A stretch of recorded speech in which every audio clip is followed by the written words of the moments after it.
Hi everybody, I'm Kelly. I'm the Vice President with the Fort Wayne Railroad Historical Society. I am here with engineer Jon Jaros. He will be operating the 765 for us. He's going to walk us through what an engineer does when he gets the locomotive moving. We are here at the 2018 open house, and we make sure that everybody that comes gets to experience the 765 under power, smoking, whistling, making all sorts of exciting noises, that they get to look in the cab and experience what this incredible piece of history is like. Jon, how did you even get up here? Aren't you too young to drive a steam locomotive? No, you can't be too young to drive a locomotive. I carry an engineer's license at another railroad. I started volunteering over here about 2011. Worked my way up from outside servicing of the locomotive all the way up to the fireman's seat, and now I'm on the engineer side. So are you a steam guy? Like, have you always loved steam, or did you just fall into this? I've always had an interest in this since the old steam programs back in the early 90s when I was a kid. Just like the guys that are showing up here bringing their kids, I was one of them at one point. So what do you do for a living? Do you get to work on locomotives too? I work on locomotives. I buy, sell, and rebuild diesel locomotives. Diesels. All right, we'll let them stay.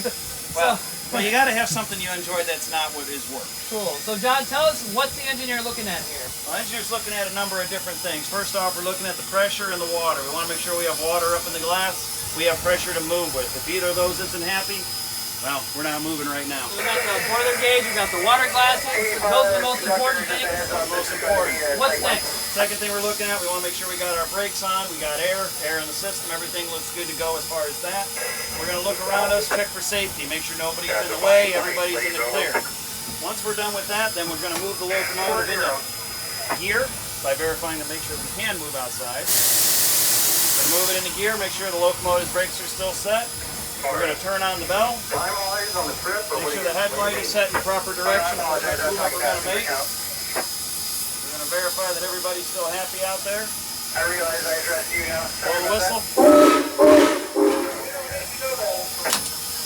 Release the brakes. Bring it back to where the cylinders are starting to blow out up front so we don't lock the engine. And then we'll release the locomotive brake very slowly and easily, just so we start off nice and smooth.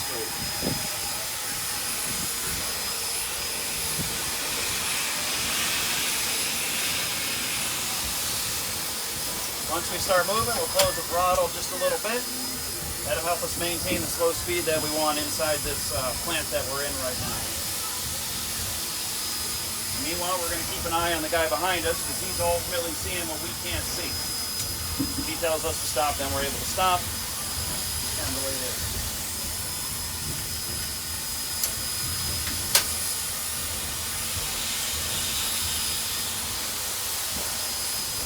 We have the cylinders out front. Right.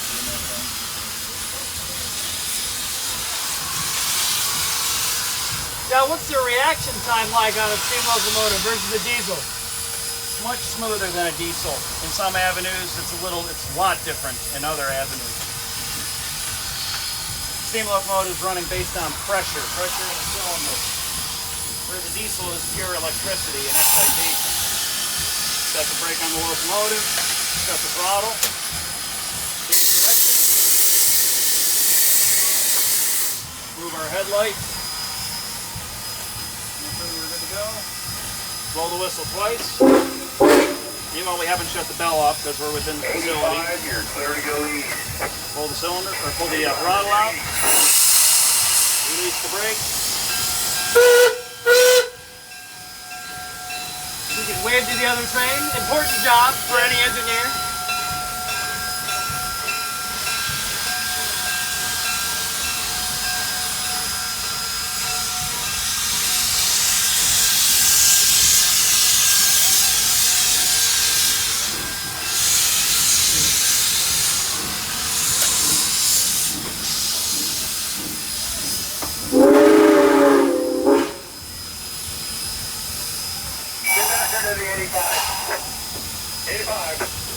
To shorten the trip, let's just go to the crossing on the second leg.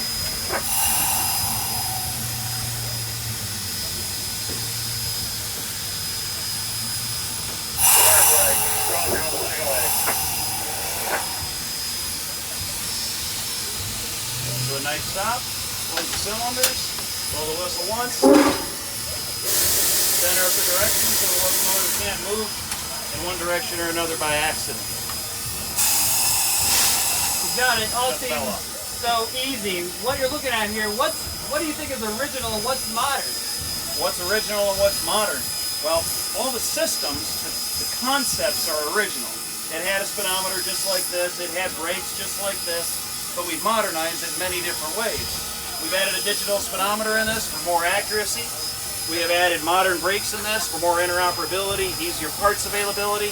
We've added in modern technology that was never here when this was built, including a head-of-train device and a device that we can operate the trailing locomotives in sync with this locomotive. Other than that, we have original sanders, original cylinder cocks, original forward and reverse, original gauges, throttle and everything else is original. Excellent. That's so cool, John. So, John, how old are you? 33. 33. So, and I'm 32, almost 33. There are plenty of people here that are 30 and younger, 30 and older. This is obviously something that anybody of any age can get involved with. What would be your advice for anybody that wants to become a member or wants to be involved in preservation like this? You need to show up and put your time in. Show up and put your time in. All right. Well, thank you, John.